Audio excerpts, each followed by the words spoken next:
Hazrat Abdullah bin Umar రదియల్లాహు అన్హు గారి ఉల్లేఖనం ప్రకారం ప్రవక్త ముహమ్మద్ సల్లల్లాహు అలైహి వసల్లం గారు ఇలా ఉపదేశించారు: మీలో ఎవరైనా జుమా నమాజ్కు వస్తే వారు గుసుల్ స్నానం చేసి రావాలి. రిఫరెన్సెస్ స్క్రీన్ మీద ఉంటాయి, ప్లీజ్ చెక్ చేసుకోండి.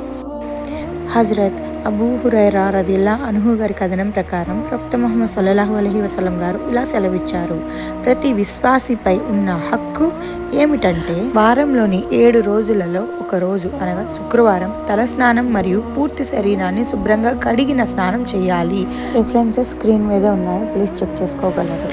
హజ్రత్ సల్మాన్ ఫార్సీ రదియల్లాహు అన్హు గారి కథనం ప్రకారం ప్రవక్త ముహమ్మద్ సల్లల్లాహు అలైహి వసల్లం గారు ఇలా ప్రవచరించారు: ఒక వ్యక్తి శుక్రవారం రోజున స్నానం చేసి వీలైనంత వరకు శుచి శుభ్రతలను పాటించి నూనె రాసుకొని తన ఇంట్లోనే ఉన్న పరిమళాన్ని పూసుకొని ఆ తర్వాత మస్జిద్కు వెళ్ళి అక్కడ ఏ ఇద్దరి మధ్య నుంచి కూడా తోసుకొని వెళ్లకుండా, అంటే దాని అర్థం మీకంటే ముందుగా కూర్చున్న వారిని అటు ఇటు జరిపి కూర్చోడానికి ప్రయత్నం చేయకూడదు. ఎక్కడ ఖాళీ స్థలం ఉంటే అక్కడే కూర్చోవాలి. తన అదృష్టంలో వ్రాసి ఉన్న నమాజును చేసుకుని ఆ తర్వాత ఇమాము ప్రసంగమిస్తే నిశ్శబ్దంగా కూర్చుంటే ఆ శుక్రవారం నుండి మరొక శుక్రవారం వరకు అతని వల్ల జరిగే పాపాలు మినహాయించబడతాయి. సహీ బుఖారీ 834 రిఫరెన్స్. ఒక వ్యక్తి కనీసం వారానికి ఒక్కసారైనా తప్పనిసరిగా గుసుల్ స్నానం చేయవలసిందే.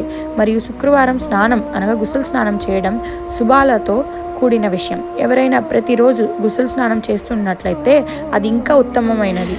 ప్రతిరోజు పరిశుభ్రత పాటించడం అనేది మెచ్చుకోదగ్గ అంశం. కానీ కొంతమంది వారానికి ఒక్కసారి కూడా గుసుల్ స్నానం చేయరు. అలాంటి వారు వారానికి ఒక్కసారైనా విధిగా గుసుల్ స్నానం చేయవలసిందేనని ఇందాకటి హదీస్ ద్వారా మనం తెలుసుకున్నాం. హజ్రత్ ఆయిషా రదియల్లాహు అన్హా గారి కథనం ప్రకారం ప్రవక్త ముహమ్మద్ సల్లల్లాహు అలైహి వసల్లం గారు ఇలా ప్రవచరించారు: 10 విషయాలు మానవ సహజమైనవి. 1 మీసాలు కత్తిరించడం, 2 గడ్డం పెంచడం, 3 పళ్ళు తోముకోవడం, 4 ముక్కుని నీటితో శుభ్రం చేసుకోవడం, 5 గోళ్లు కత్తిరించుకోవడం, 6 వేళ్ల మధ్య భాగాన్ని కడుక్కోవడం, 7 చంకలోని వెంట్రుకల్ని తొలగించుకోవడం, 8 నాభి క్రింద వెంట్రుకలు అనగా ప్రైవేట్ పార్ట్స్ వెంట్రుకలను తీసివేయడం, 9 మూత్రశుద్ధి నీటితో చేసుకోవడం, 10 పుక్కిలించడం.